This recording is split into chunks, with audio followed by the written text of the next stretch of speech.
Basically, our business is very simple. Our customers pay us to pack it up, pick it up, carry it off, and then bring it back in and put it down on the other end.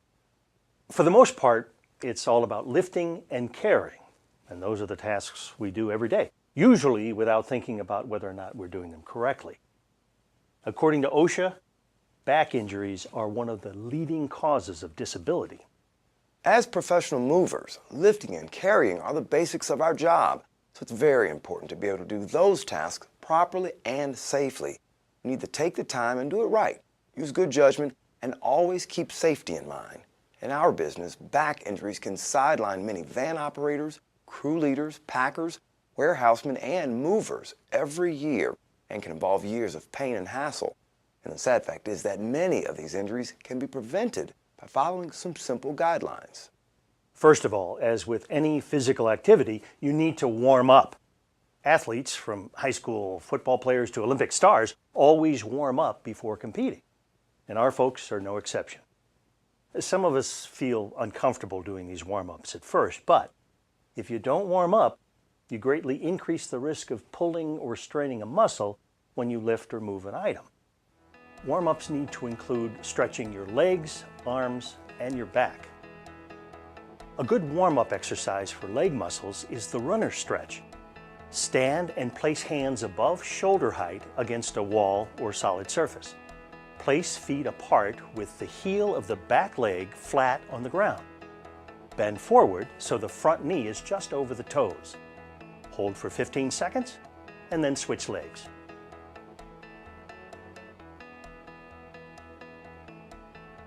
Another good warm-up is the side stretch. Slowly bend to one side as far as you comfortably can. Hold for 15 seconds, then switch sides. Next is the back stretch. Start with your back against a wall or even a moving van for balance. Grab one knee with both hands and hold for 15 seconds. Then switch knees and repeat. Finally, the back extension helps warm up your back muscles. Place hands on hips and lean back. Hold for 5 to 10 seconds. Bottom line, if you take the time to warm up, it's going to help you avoid injuries. It's as simple as that. A good part of what we do has to do with preparation and protection, protecting ourselves and the customer. And that means protecting the customer's home before we move anything in or out. There are clear standards for both loading and unloading every time we do a move. Loading and unloading means a lot of walking in and out of the house, so we use rug runners to protect floors in high traffic areas. Rug runners can be laid on carpet or used with a foam backing for hardwood floors. No matter if the weather is wet or dry, rug runners keep floors clean and protected from damage. Another step in protecting the house is the preparation of doors. Doors are padded for protection by draping a pad over the door. We use a band to keep the pad in place. In some cases, you may need to remove a door in order to make room for large items. You'll also need to pad the doorway to protect the items you'll carry through it. We use special spring-loaded doorway pads. And storm doors also need protection. Storm doors and other self-closing doors have a spring or hydraulic cylinder which can be unhooked or locked in an open position for loading. Then we drape a pad over the storm door and band the pad in place. Next, we prepare any staircases by padding hand railings and banisters. Fold the pad lengthwise and place it over the banister, making sure the pad doesn't extend across the floor or someone could trip over it. Then take a band and secure the pad to the banister. Some stairway handrails may have to be removed by the customer if necessary to provide additional clearance. Another important step in protecting the house is clearing a path for loading. This helps to avoid bumping into walls, doorways, or ceilings while removing items. Also, look for nails or hooks in the walls that can snag furniture or you. You need to make sure your pathway is wide enough for large items and appliances to get through. Check all clearances through doorways and halls, especially overhead clearance on stairways and in rooms with light fixtures.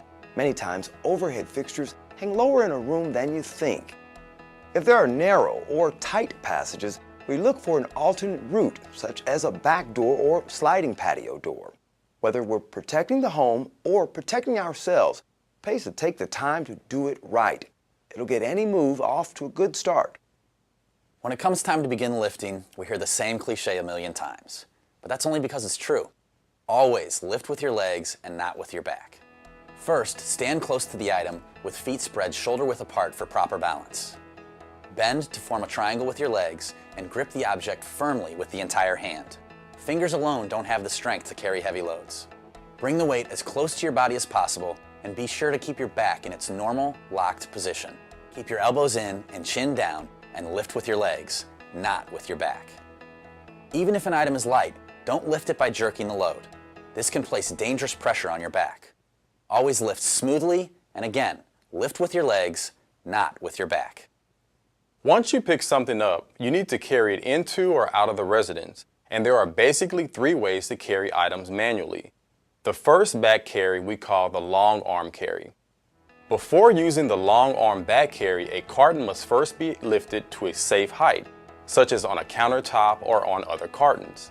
And to prevent damage, we never place cartons on furniture or any finished surface. Back up to the carton and bend your knees to position your back against the carton. Lock your back and thrust shoulders forward. Then slip your hands under the carton. Keeping your knees bent, lean forward and tip the carton onto your back. The long arm back carry can also be used with 2 smaller stack cartons. Again, first lift the items up to a height so that you will not have to bend over to get hold of them. When stacking cartons, be sure the heaviest carton is at the bottom. Place your back against the cartons. Reach behind and grip the bottom corner of the carton closest to your body. With the long arm back carry, you must not bend or lean over to unload. When setting the cartons down in the van, set them down on other cartons. Or if standing on the ground, set cartons on the edge of the van. Another member of the crew might assist you in setting the load down. The next carry method is the front carry. This works best for smaller items or those with unusual shapes that might be difficult to maneuver around corners. Face the item and bend down on one knee, keeping your back in its normal, locked position. Place your arms under or around the item. Again, bring the weight close to you. As always, lift with your legs, not with your back. Make sure you can easily see around the load. When you set the item down, again, bend at the knees and keep your back straight.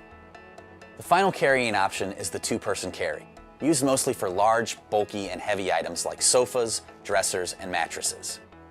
Some items may be light enough for one person to carry, but because of an awkward shape or a large size, we use 2 people to be on the safe side. For a 2-person carry, the key is to communicate with each other, when to lift and when to walk. Face each other while standing on opposite sides of the item, squat down, keeping your backs in normal position, and firmly grip the item. Lift the item together, using your leg muscles, and remember to communicate. The lead person walks backward and sets the pace. The other acts as a guide. When carrying items through a doorway, take extra care to prevent bumping the item against the door frame. If you're going to take an item down steps, the taller person leads. Take extra care on steps. Since the lead person is walking backward, it's essential to check that you have a clear path before moving the item. Some items will require that you tilt them in order to get a good handhold before lifting. For example, with a dresser, we first move the item away from any wall and then tilt the item back and slide one hand under the front corner. Raise the item and tilt it slightly to the rear so the drawers won't open. Rest the item on one thigh and put the other hand under the item. Teamwork, communication, and technique are essential in the 2-person carry so that you lift together and let each other know if you run into trouble. To set the item down, the steps are essentially reversed. We bend at the knees and set the item down tilted on one edge.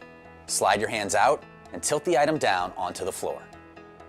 Safety should always be uppermost in your mind whenever you're on the job.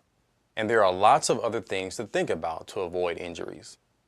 Some of these things you may not think about right off the bat, but an injury can happen from something as simple as exiting the van. Never jump down from the trailer, especially while holding on to something, because jumping greatly increases the pressure you place on your body. Be careful when stepping into or down from the cab. Truck cabs will have various hand and footholds to assist in climbing. When climbing, keep your body straight and avoid twisting. Always shift your feet as you turn your body. It might seem more natural to you to twist your body, but with heavy objects, twisting can cause serious injury. Also, it's a good idea to inspect or size up the load. It's important to look at the size and weight of the objects to determine if they need to be carried by using a lifting device or with the assistance of another person. You can hurt yourself if you try to lift too much. When in doubt, you can always ask the van operator or crew leader for advice. But in general, get help with moving a heavy or awkward piece. You should never risk injury or damage by doing it yourself. Sizing up the load also includes checking the condition of the object. Before lifting or carrying an item, check for nails sticking out or splinters that might cause you to drop the item. Another area for safety includes the walkboard.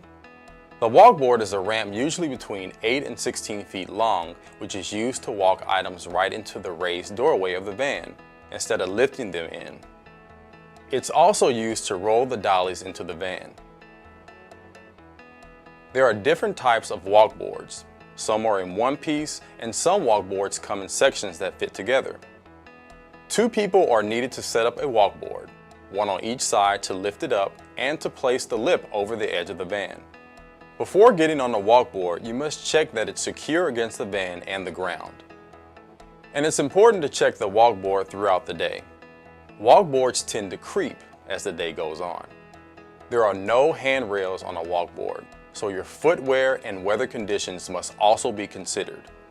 And when using a dolly on a walkboard, make sure the dolly is in front of you when going down the walkboard so you won't lose control of it. A number of accidents occur on walkboards, so it's very important to be careful when you're on or around them. Accidents can happen by slipping or falling off the walkboard. That's why we never run when we're on them and never jump on or off the sides.